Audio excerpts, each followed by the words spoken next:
อยบ่มีวันสิ้นสุดฝันที่บ่มีวันที่จะเป็นจริงและคำถามที่บ่มีคำตอบทั้งหมดนั่นคือปริศนาใจ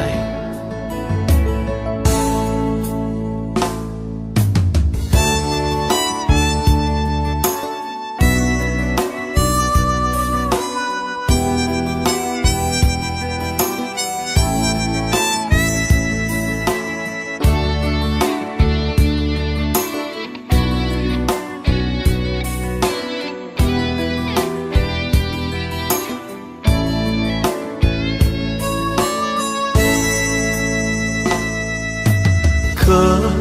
ตั้งคำถามเสมอมาเคยตั้งปัญหาถามใจว่าเรามีความสำคัญมากน้อยเพียงใดพอมีสิทธิ์หรือใดในตัวเขา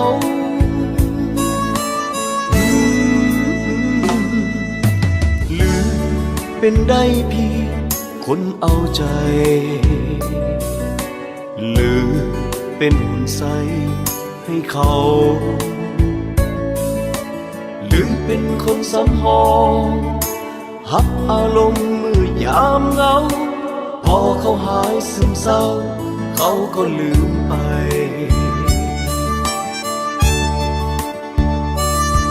พยายามซอกหา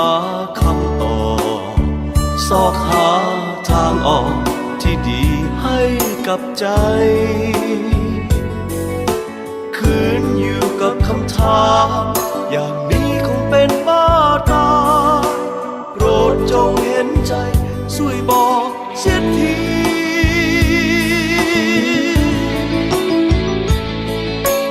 ฮักก็บอกว่าฮั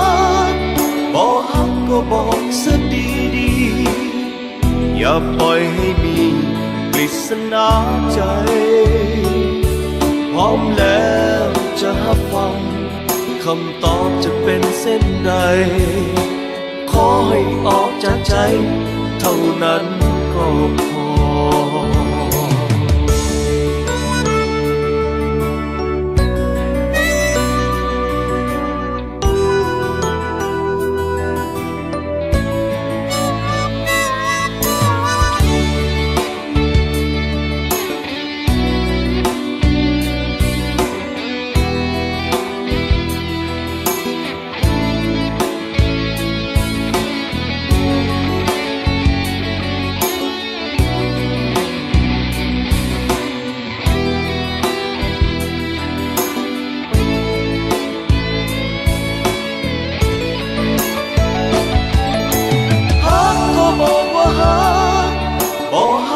บอกซะ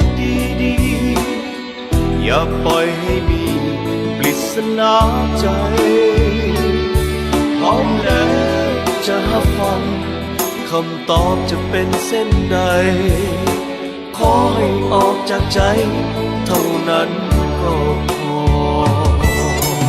ฮักก็บอกว่าฮักบอกฮักก็บอกซะดี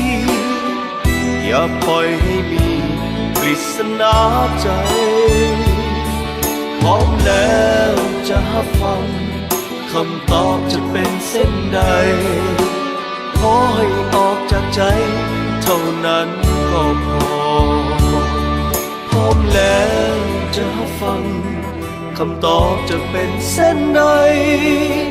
ขอให้ออกจากใจเท่านั้น